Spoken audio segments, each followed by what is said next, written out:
بسم اللہ الرحمن الرحیم۔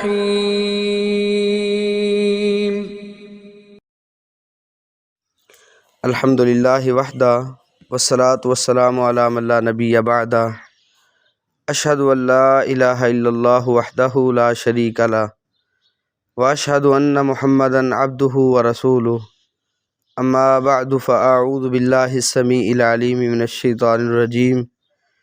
وَإِذَا سَمِعُوا مَا أُنزِلَ إِلَى الرَّسُولِ تَرَىٰ أَعْيُنَهُمْ تَفِيضُ مِنَ الدَّمْعِ مِمَّا عَرَفُوا مِنَ الْحَقِّ۔ اللهم صل على محمد وأزواجه وذريته كما صليت على آل إبراهيم وبارك على محمد وأزواجه وذريته كما باركت على آل إبراهيم إنك حميد مجيد۔ جی آج انشاءاللہ الرحمن ہم 7ویں پارے کا خلاصہ ذکر کریں گے۔ اللہ سبحانہ و تعالی صحیح بات کہنے کی توفیق عطا فرمائے اور اس کے بعد ہم سب کو عمل کی توفیق عطا فرمائے۔ 7ویں پارے کا آغاز وَإِذَا سَمِعُوا مَا أُنزِلَ إِلَى الرَّسُولِ سے ہوتا ہے۔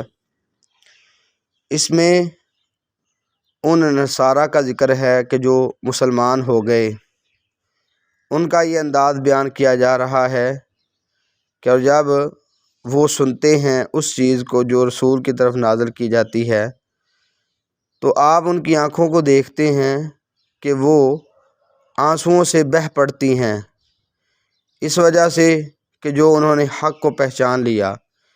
حق کو پہچاننے کے بعد آنکھوں سے آنسو آ جاتے ہیں۔ اس کا شان نزول کیا ہے؟ اس حوالے سے ایک روایت آتی ہے جس کو دکتور ہلالی صاحب نے اور دیگر نے صحیح قرار دیا ہے۔ اس میں یہ ہے کہ سلمان الفارسی رضی اللہ تعالیٰ عنہ رسول اللہ صلی اللہ علیہ وسلم کے پاس آئے تھے۔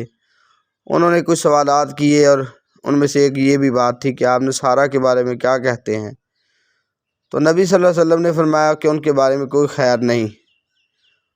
تو دل شکستہ ہو کر، پریشان ہو کر سلمان الفارسی رضی اللہ عنہ اٹھ کے چلے گئے۔ پھر آئے تو نبی صلی اللہ علیہ وسلم نے ان کو پکارا، روئے تھے، پریشان تھے۔ تو نبی صلی اللہ علیہ وسلم نے یہ آیات پڑھی اور بتایا، سلمان تیرے ساتھی وہ ہیں کہ جو کلمہ پڑھ چکے ہیں، یعنی جو نصارہ مسلمان ہو چکے ہیں وہ خیر پہ ہیں۔ تو یہ ان نصارہ کا ذکر ہے۔ اسی طرح ایک روایت آتی ہے کہ جعفر رضی اللہ تعالی عنہ نے یہ سورۃ مریم کی آغاز والی آیات جب نجاشی کے سامنے پڑھی تھی تو نجاشی بھی رویا تھا، گویا کہ نجاشی بھی ان لوگوں میں شامل ہے کہ جو حق کو پہچاننے کے بعد قرآن سن کے روئے تھے۔ بہرحال ان کے حوالے سے باتیں کی اور ایمان کا فائدہ بتایا ہے، اور جو کفر کرتا ہے یا اللہ کی آیات کو جھٹلاتا ہے اس کی وعید بیان فرمائی ہے۔ دوسرے رکوع کے اندر اللہ سبحانہ و تعالیٰ نے ایک تو ایمان والوں کو یہ حکم دیا کہ جو اللہ تعالیٰ نے چیزیں حلال کی ہیں تم انہیں حرام قرار نہیں دے سکتے۔ دوسری بات یہ کہ جو کھانا ہے ہمیشہ حلال اور طیب کھائیں، اللہ سے ڈریں جس اللہ پر تم ایمان رکھتے ہو۔ پھر اللہ رب العالمین نے اس رکوع کے اندر قسم کے احکامات ذکر کیے کہ اللہ سبحانہ و تعالیٰ قسم لغو کا مواخذہ نہیں کرتا، لیکن جو پختہ ارادے کے ساتھ قسم اٹھائی جائے اس کا مواخذہ ہوتا ہے۔ اگر کوئی انسان ارادے کے ساتھ قسم اٹھاتا ہے اس کے بعد وہ قسم کو پورا نہیں کرتا تو اللہ سبحانہ و تعالیٰ نے اس رکوع کے اندر اس کا کفارہ بیان کیا کہ اس کا کفارہ ہے کہ آپ اوسطاً یعنی درمیانہ کھانا جو اپنے گھروں میں کھاتے ہو اس کے مطابق 10 مسکینوں کو کھانا کھلا دو، یا 10 مسکینوں کو لباس لے کر دو، یا ایک گردن آزاد کر دو۔ یہ 3 آپشن تھے کہ ان میں سے کوئی ایک کر سکتے ہو۔ پھر فرمایا جو ان میں سے کوئی نہیں کر سکتا، یعنی نہ وہ 10 مسکینوں کو کھانا کھلا سکتا ہے اور نہ ہی وہ 10 مسکینوں کو لباس لے کر دے سکتا ہے اور نہ ہی وہ گردن آزاد کر سکتا ہے، اس کے لیے فرمایا فصیام ثلاثۃ ایام وہ 3 دن کا روزہ رکھ لے۔ یہ قسم کا کفارہ بیان ہوا ہے۔ بنیادی طور پہ قسم کی 3 قسمیں ہوتی ہیں۔ ایک ہے قسم لغو، کہ جو غیر ارادی طور پہ انسان کی زبان سے جاری ہوتی ہے، ارادہ نہیں ہوتا ویسے ہی زبان سے جاری ہو جاتی ہے، تو اس کا تو کوئی کفارہ نہیں ہے۔ قسم کی دوسری قسم ہے قسم غموس، یعنی یمین غموس جس کو کہتے ہیں، جھوٹی قسم۔ جھوٹی قسم اٹھانے والے کا کفارہ کوئی نہیں، صرف یہی ہے کہ یہ اللہ تعالیٰ سے سچی توبہ کرے، اللہ تعالیٰ سے معافی مانگے اپنے گناہ کی، پھر اللہ سبحانہ تعالیٰ اس کو معاف کر دیں گے۔ جس قسم کا کفارہ ہے وہ ہے قسم منعقد، یمین منعقد۔ مطلب ہے کہ انسان ارادہ کرے میں فلاں کام کروں گا لیکن وہ نہ کر سکے، یا فلاں کام نہیں کروں گا اور وہ اسے سرزد ہو جائے، تو ایسی صورت میں اس کا کفارہ ادا کیا جائے گا۔ پھر اللہ سبحانہ و تعالیٰ نے چند چیزوں کی قطعی حرمت کا ذکر کیا، جن میں سے ایک شراب ہے، جوا ہے، اور اسی طرح انصاب، اور چوتھا ازلام یعنی قسمت آزمائی کے تیر وغیرہ۔ یہ 4 چیزوں کی حرمت کا ذکر کیا۔ تو شراب کس کو کہتے ہیں؟ نبی صلی اللہ علیہ وسلم کی حدیث بیان فرماتی ہے اس کی وضاحت، کل مسکر خمر و کل خمر حرام، کہ ہر وہ چیز کہ جو نشہ پیدا کرے وہ خمر کا حکم رکھتی ہے، وہ حرمت میں خمر جیسی ہے۔ تو یہاں تک کہ نبی صلی اللہ علیہ وسلم نے فرمایا ما اسکرا کثیرہ فقلیلہ حرام، جو چیز زیادہ استعمال کر کے نشہ پیدا ہو اس کا تھوڑا استعمال کرنا بھی حرام ہے۔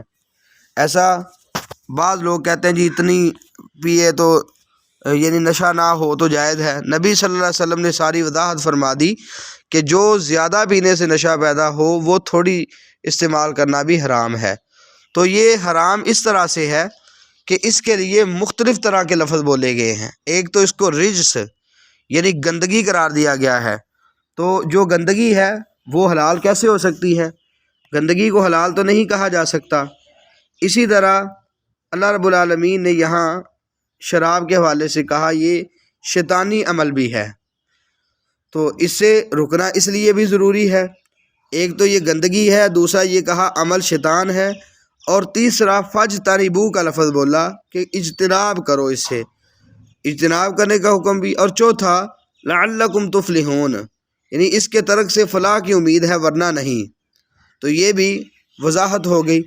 پھر اس سے اگلی آیات میں 5ویں وجہ یہ بیان کی کہ شیطان اس کے ذریعے سے تمہارے درمیان عداوت اور بغض ڈالنا چاہتا ہے، اور عداوت اور بغض پیدا کرنے والا ہر کام حرام ہوتا ہے، یہ بھی حرمت کی وجہ بن گئی۔ اسی طرح 6ٹھی جو وجہ ہے وہ یہ ہے کہ تمہیں اللہ کے ذکر اور نماز سے روکنا چاہتا ہے، یہ بھی اس کی حرمت کی ایک وجہ ہے۔ اور آخری جو لفظ بولے 7ویں وہ ہے فہل انتم منتہون، تو کیا تم باز آنے والے ہو، یعنی یہ سوال کی صورت میں امر ہے کہ آپ باز آ جاؤ، اور یہ امر فرض کے لیے ہوتا ہے۔ صحابہ کرام رضوان اللہ مجمعین نے جب یہ سنا تھا تو انہوں نے کہا تھا انتہینا، ہم باز آ گئے، ہم باز آ گئے۔ اسی طرح جوا ہے، جوئے کی ہر صورت حرام ہے، چاہے وہ قسمت آزمائی کی یہ پڑیاں ہوں، لاٹریاں ہوں، یا انعامی بانڈ ہوں، یا اس طرح کی انعامی جو اسکیمیں رکھی جاتی ہیں، یہ حرام ہے، ان سے بچنا انتہائی لازم ہے۔ بہرحال اسی طرح یہ شیطان کی خواہش بھی اس سے واضح ہو گئی کہ شیطان تمہارے اندر عداوت ڈالنا چاہتا ہے، یہ بغض ڈالنا، عداوت ڈالنا، یہ شیطانی امر ہے، آپ اپنے آپ کو اس کام سے بچا کے رکھیں۔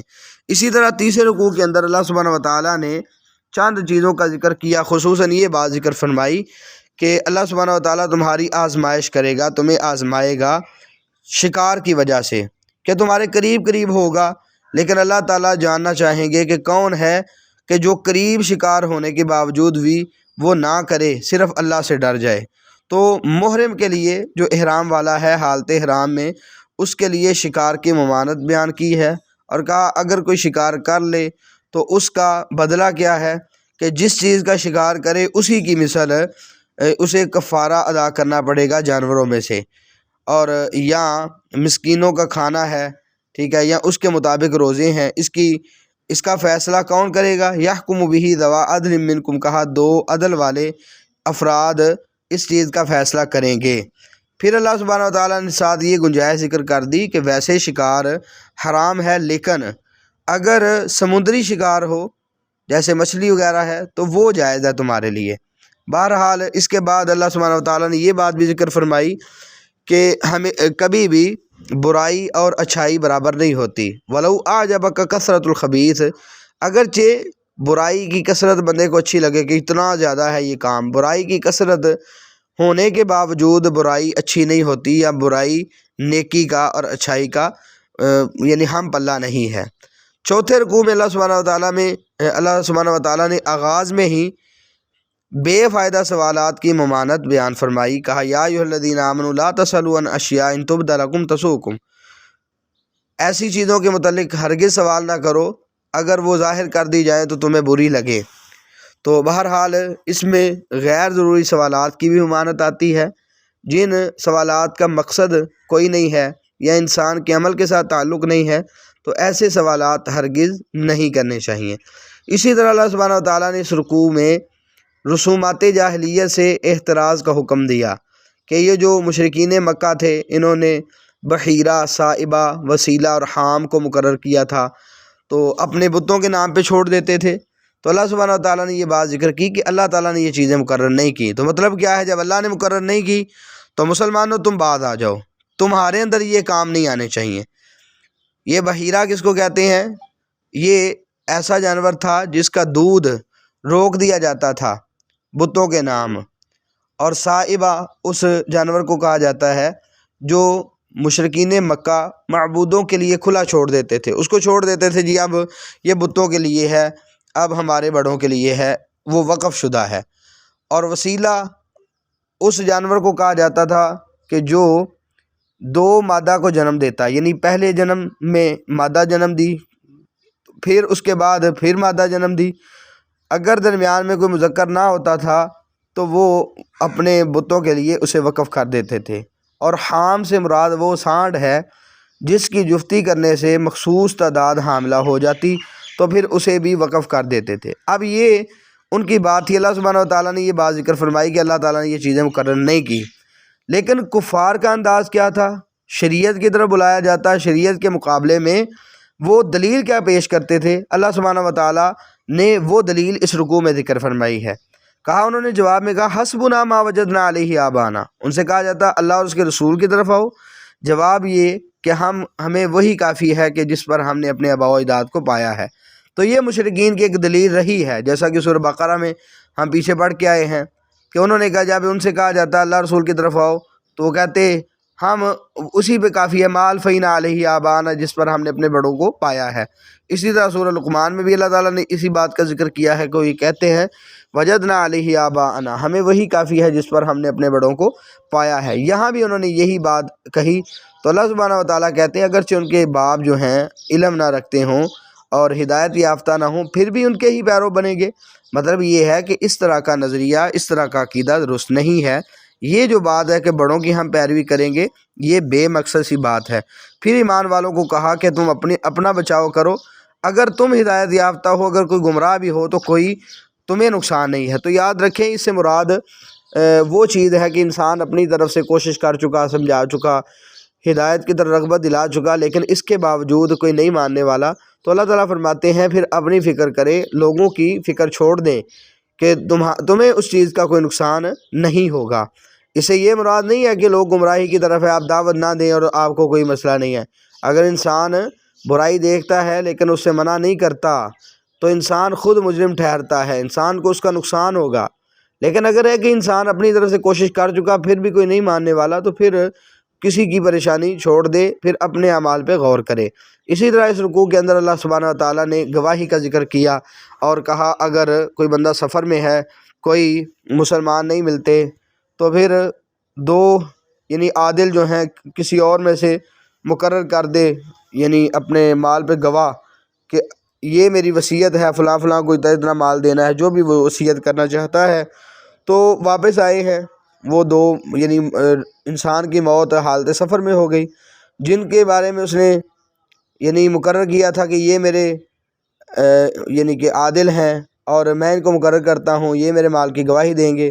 وہ مال لے کر واپس آتے ہیں، آ کے اقرباء کو دیتے ہیں، پھر ان کو اگر شک پڑتا ہے تو وہ قسم لیں گے۔ اس قسم لینے کے احکامات جو ہیں اللہ سبحانہ و تعالیٰ نے ذکر کیے، اگر ان کے بارے میں شک ہوا کہ یہ جھوٹے ہیں پھر دوسرے قسم اٹھائیں گے، ٹھیک ہے، یہ ساری چیزیں اللہ سبحانہ و تعالیٰ نے ذکر کرنے کے بعد کہا یہ اس لیے کہ انسان ہمیشہ حق کی بات کہے اور جو بھی سچی بات ہے کسی پہ زیادتی یا ظلم نہ کرے۔ یہ احکامات بیان کرنے کے بعد 5ویں رکوع کے اندر اللہ سبحانہ و تعالیٰ نے قیامت کے بعض احکامات اور بعض احوال کا ذکر کیا کہ جس دن اللہ سبحانہ و تعالیٰ رسولوں کو جمع کرے گا تو پوچھے گا ماذا اجبتم، بتاؤ تمہیں کیا جواب دیا گیا، لوگوں نے کیا تمہیں کہا؟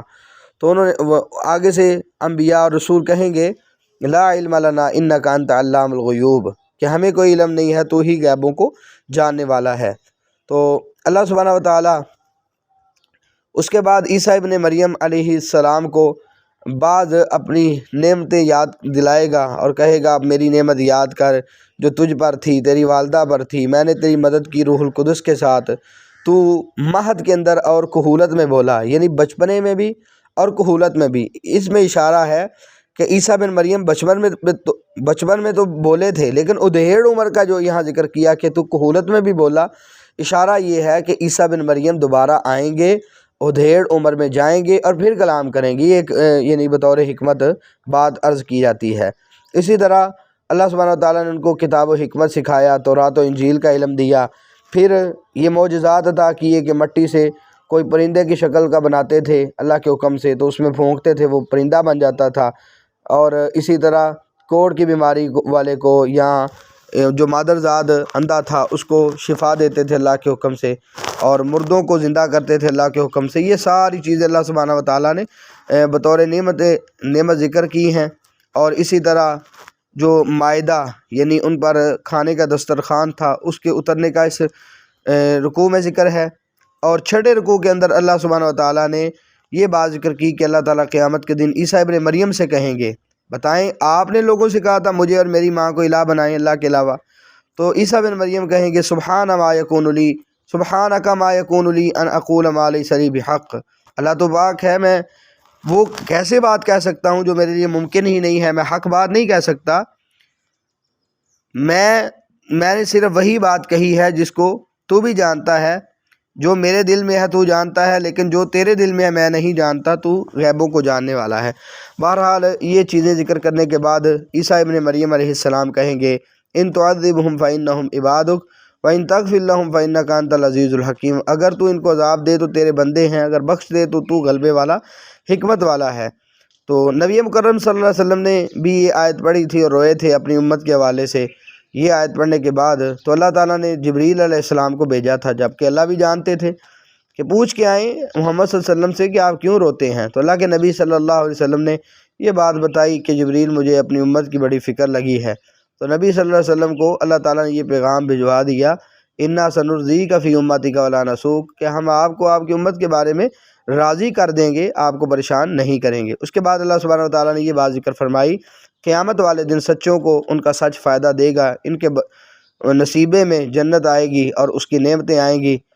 اور اس کے بعد سورۃ انعام کا آغاز ہوا 7ویں رکوع کے اندر اللہ سبحانہ و تعالیٰ نے توحید کے دلائل ذکر کیے ہیں، اور اس کے بعد جو جٹلانے والے ہیں ان کا انجام ذکر کیا، اور کہا آج جو جٹلا رہے ہیں اللہ کی منزل کردہ آیات کو، یہ اپنے پہلوں پہ غور کر لیں کہ ان سے پہلے لوگوں نے جٹلایا تو ان پر کیا عذاب آئے۔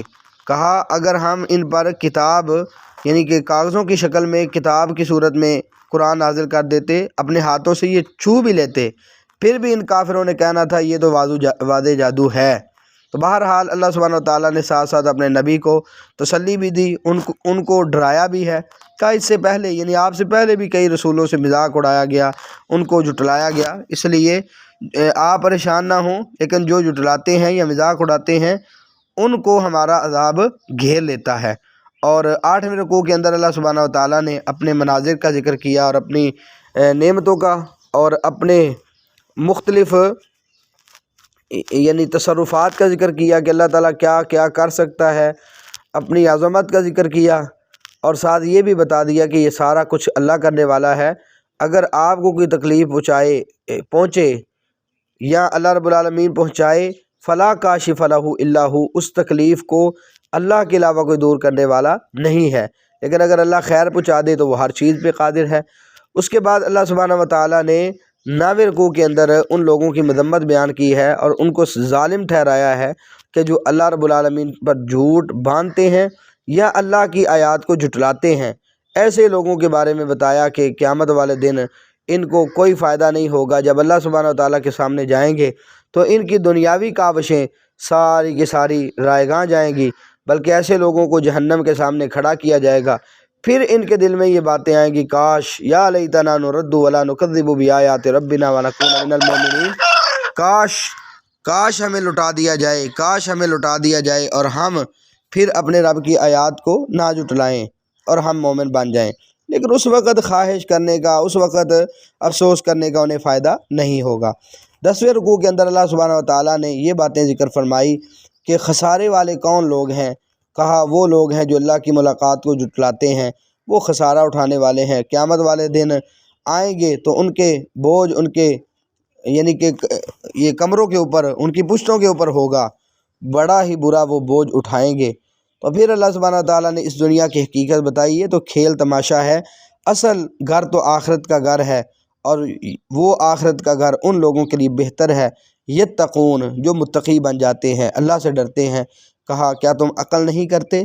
پھر اللہ سبحانہ و تعالیٰ نے کہا کہ یہ آپ کو جو باتیں کرتے ہیں، ہم جانتے ہیں کہ آپ کی دل آزاری ہوتی ہے، آپ کا دل پریشان ہوتا ہے، حقیقت میں یہ آپ کو نہیں جھٹلا رہے بلکہ یہ تو اللہ کی آیات کا انکار کر رہے ہیں۔ پھر یہ بتایا کہ آپ سے پہلے رسولوں کو بھی جھٹلایا گیا لیکن انہوں نے صبر کیا، ان کو تکلیف دی گئی اور اس کے بعد ہماری مدد ان تک پہنچی۔ تو اے نبی صلی اللہ علیہ وسلم آپ بھی صبر کریں۔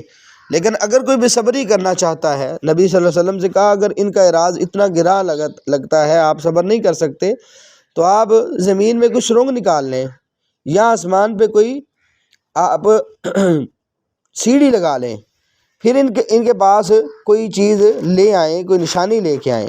مطلب یہ ہے کہ اگر آپ کے اختیار میں کچھ ہے تو آپ کر لیں، اگر اللہ کے اختیار میں ہے تو پھر آپ پریشان نہ ہوں۔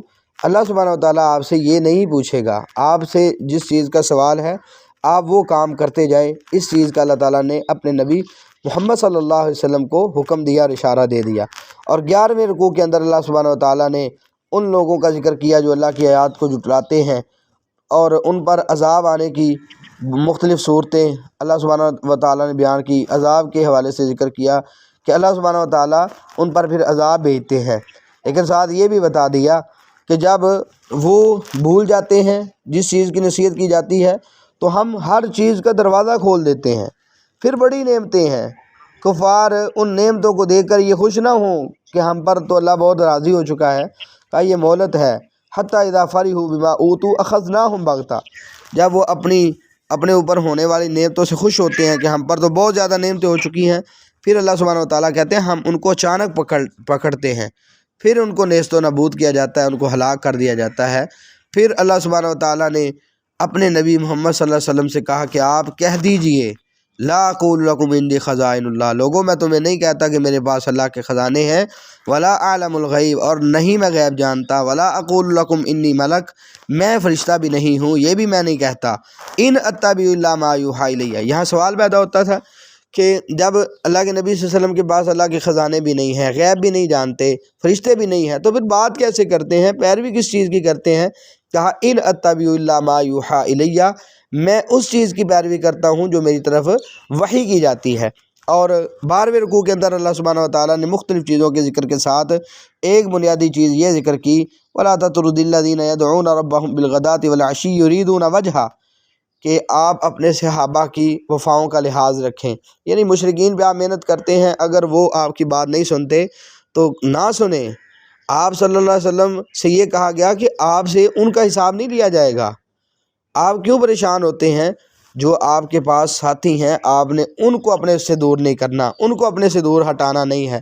یہاں ان لوگوں کے لیے سبق ہے کہ جو اوروں کو ساتھ ملانے کے لیے اپنے موحدین کو دور کرتے ہیں، ان کے لیے بھی سبق ہے کہ کسی بھی صورت اپنے ساتھیوں کو دور نہیں کیا جا سکتا۔ 13ویں رکوع کے اندر بھی اللہ سبحانہ و تعالیٰ نے یہی چیزیں ذکر کی کہ اے نبی آپ کہہ دیں یعنی کہ یہ چیزیں لوگوں کو سمجھا دیں۔ وَعِندَهُ مَفَاتِحُ الْغَيْبِ لَا يَعْلَمُهَا إِلَّا هُوَ، غیب کی چابیاں اس کے پاس ہیں، جو بر و بحر میں ہے وہ جانتا ہے۔ ایک پتا بھی گرتا ہے تو اللہ کے علم میں ہے، ایک دانہ ہے چاہے زمین کے اندھیروں میں ہے، رطب و یابس ہو، یہ ساری کی ساری چیزیں اللہ تعالیٰ کے پاس محفوظ اور مکتوب ہیں۔ اور 14ویں رکوع کے اندر بھی اللہ سبحانہ و تعالیٰ نے ان چیزوں کا، اپنی توحید کی باتوں کا ذکر کیا، اپنی قدرت کا ذکر کیا، اور پھر یہ بتا دیا کہ نبی آپ نے ان کی بری مجلسوں کو اختیار نہیں کرنا، ایسے لوگوں کے پاس نہیں بیٹھنا جو ہماری آیات کے حوالے سے اس طرح کی یعنی فضول باتیں کرتے ہوں۔ آپ نے ان سے اعراض کرنا ہے جب تک وہ کسی اور بات میں نہ لگ جائیں۔ کہا اگر کبھی بیٹھ جائیں بھول کر، فَإِمَّا يُنْسِيَنَّكَ الشَّيْطَانُ فَلَا تَقْعُدْ بَعْدَ الذِّكْرَىٰ مَعَ الْقَوْمِ الظَّالِمِينَ، کبھی اگر بھول کر بیٹھا رہ جائے انسان تو پھر یاد آنے کے بعد اٹھ جائے۔ اور 15ویں رکوع کے اندر بھی اللہ سبحانہ و تعالیٰ نے یہ ذکر کیا کہ توحید اصل ہدایت ہے، توحید ہی اصل انسان کے لیے نجات کا راستہ ہے، توحید کے علاوہ ہر قسم کے جو راستے ہیں وہ گمراہی کے راستے ہیں۔ اس کے بعد ابراہیم علیہ السلام کا وہ منہج ذکر کیا اور وہ باتیں ذکر کی جو انہوں نے اپنے باپ آزر سے کہیں بت پرستی کے حوالے سے۔ پھر اللہ سبحانہ و تعالیٰ نے ان چیزوں کا ذکر کیا کہ انہوں نے رات دیکھی، تارا دیکھا تو یہ کہا کہ یہ میرا رب ہے، لیکن جب وہ غروب ہو گیا تو کہا میں پسند نہیں کرتا۔ چاند کو دیکھا، پھر اس کے بعد سورج کو دیکھا، یہ ساری چیزیں ذکر کرنے کے بعد اللہ سبحانہ و تعالیٰ نے کہا کہ انہوں نے اپنی قوم کو مخاطب ہو کے یہی کہا، انی بریء مما تشرکون، میں ان ساری چیزوں سے بری ہوں جنہیں تم شریک ٹھہراتے ہو۔ تو اللہ سبحانہ و تعالیٰ نے ان کی جو قوم کی شراکت داری تھی ان کی حوالے سے مطلع کیا اور بتایا کہ جو لوگ ایمان لاتے ہیں ان کے ایمان میں ظلم نہیں ہوتا، تو ایسے لوگ امن میں ہیں اور ہدایت یافتہ ہیں۔ جب یہ آیت اتری تھی تو نبی صلی اللہ علیہ وسلم کے ساتھیوں نے یہ کہا تھا، اینا لم یظلم، اللہ کے نبی کون آدمی ہے جس سے ظلم نہ ہو؟ کسی نہ کسی طریقے سے انسان سے غلطی تو ہو جاتی ہے۔ تو اللہ کے نبی صلی اللہ علیہ وسلم نے پھر بتایا تھا اس ظلم سے مراد شرک ہے۔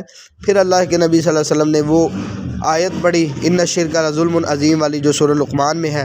اور 16ویں رکوع کے اندر اللہ سبحانہ و تعالیٰ نے 18 انبیاء کا ذکر کیا، جلیل القدر ابراہیم علیہ السلام کا ذکر کیا، اسحاق، یعقوب، نوح اور داود علیہ السلام کا، سلیمان، ایوب، یوسف، موسیٰ، ہارون، زکریا، یحییٰ، عیسیٰ، الیاس، اسماعیل، یسع، یونس، لوط۔ اور اسی طرح اللہ سبحانہ و تعالیٰ نے مختلف انبیاء کا اجمالاً ذکر کرنے کے بعد فرمایا وَلَوْ أَشْرَكُوا لَحَبِطَ عَنْهُمْ مَا كَانُوا يَعْمَلُونَ۔ شرک اتنا بھیانک جرم ہے، شرک اتنا ہی قابل نحوست ہے کہ اگر ان جلیل القدر ہستیوں سے بھی شرک ہوتا تو ان کے بھی اعمال برباد ہو جانے تھے۔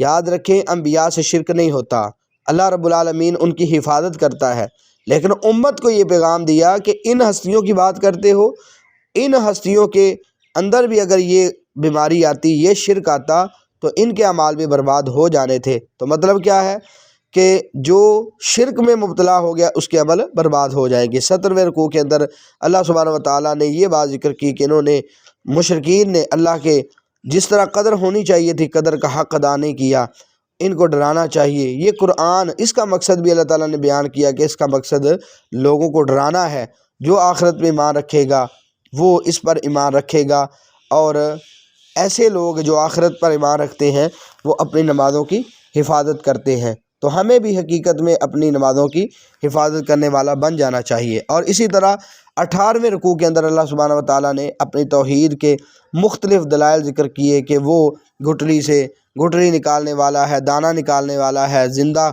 کرتا ہے، مردے کو زندہ کرتا ہے اور مردے سے زندہ نکالتا ہے۔ یہ سارے کے سارے کام اللہ رب العالمین کرنے والا ہے۔ صبح کو وہ نکالنے والا ہے، رات وہ ڈالنے والا ہے، سورج اور چاند کو وہ ایک مقرر انداز سے چلانے والا ہے، وہی تاروں کا نظام بنانے والا ہے۔ اور اسی طرح اللہ سبحانہ و تعالیٰ نے مختلف اپنی نعمتوں کا ذکر کیا کھیتی کے حوالے سے اور مختلف قسم کے پھلوں کے حوالے سے۔ یہ ساری چیزیں اللہ سبحانہ و تعالیٰ نے ذکر کی اور کہا یہ سارا کام تو اللہ کرتا ہے، لیکن لوگوں نے کیا کیا؟ انہوں نے جنوں کو اللہ کا شریک کر دیا، اور اسی طرح اللہ تعالیٰ کے لیے بیٹے اور بیٹیاں مقرر کر دیں جبکہ ان کے پاس کوئی علم نہیں۔ سبحانہ و تعالی عما یصفون، مشرکوں نے تو یہ کام کیے کہ کرنے والا تو سارا اللہ تھا، لیکن انہوں نے اوروں کو بھی شریک ٹھہرایا۔ لیکن یاد رکھیں اللہ سبحانہ و تعالیٰ پاک ہے اور بلند ہے ان ساری چیزوں سے جسے لوگ بیان کرتے ہیں یا لوگ جو شریک ٹھہراتے ہیں۔ اس کے بعد اللہ سبحانہ و تعالیٰ نے اس پارے کے آخری رکوع کے اندر یہ بتا دیا کہ یہ سارا کچھ کرنے والا تمہارا رب اللہ ہے، جس کی کوئی اولاد نہیں ہے نہ اس کی بیوی ہے، ہر چیز کو پیدا کرنے والا وہی ہے، وہی حقیقی الہ ہے، ہر چیز کا خالق ہے، اس کی تم نے عبادت کرنی ہے۔ اور پھر یہ بتایا کہ معبود وہ حقیقی ایسا ہے جو غیر مرئی ہے، یعنی اسے کوئی دیکھ نہیں سکتا جبکہ وہ ہر چیز کو دیکھتا ہے اور لطیف الخبیر ہے۔ پھر اس کے بعد اللہ سبحانہ و تعالیٰ نے اپنے نبی سے یہ حکم ارشاد کیا، اتبع ما اوحی الیک من ربک، جو آپ کی طرف وحی کی جا رہی ہے آپ اس کی پیروی کریں، لا الہ الا هو اعرض عن المشرکین، اللہ کے علاوہ تمہارا کوئی الہ نہیں، آپ مشرکوں سے اعراض کریں۔ اور آخر میں اللہ سبحانہ و تعالیٰ نے ایک خاص یعنی اصول ایک ذکر کیا تبلیغ دین کا، کہ آپ دین کا کام کرنا چاہتے ہیں تو ان اصولوں کو خیال رکھیں۔ وہ اصول کیا بیان کیا؟ وَلَا تَسُبُّوا الَّذِينَ يَدْعُونَ مِن دُونِ اللَّهِ فَيَسُبُّوا اللَّهَ عَدْوًا بِغَيْرِ علم، لوگ جن غیر اللہ کو پکارتے ہیں، اللہ کے علاوہ معبودان باطلہ کو پکارتے ہیں، کہا ان کو آپ نے گالی نہیں دینی، ان کو برا بلا نہیں کہنا، وگرنہ وہ عداوت کے اندر آ کر اللہ کو نہ یعنی جاننے کے باوجود یا نہ جانتے ہوئے لا علم ہوتے ہوئے وہ اللہ کو گالی دیں گے، اس لیے آپ نے ان کے بڑوں کو گالیاں نہیں دینی۔ اور آخر میں اللہ تعالیٰ نے آخرت کے حوالے سے ڈر پیدا کیا اور لوگوں کو یہ سبق دیا ہے کہ تم بھی وحی کی طرف پلٹ جاؤ، کیونکہ قیامت والے دن جو ایمان نہیں لایا اس کو بالکل فائدہ نہیں ہوگا، دنیا میں اسے مہلت ہے اور قیامت کے دن اس کے لیے نقصان ہے۔ بہرحال اللہ سبحانہ و تعالیٰ سے دعا ہے اللہ تعالیٰ ہمیں قرآن و سنت کے مطابق صحیح معنوں میں عمل کرنے کی توفیق عطا فرمائے، زندگی اسلام کے مطابق بسر کرنے کی توفیق دے، اور ایمان کی حالت میں اللہ تعالیٰ ہمیں موت عطا فرمائے۔ السلام علیکم ورحمۃ اللہ وبرکاتہ۔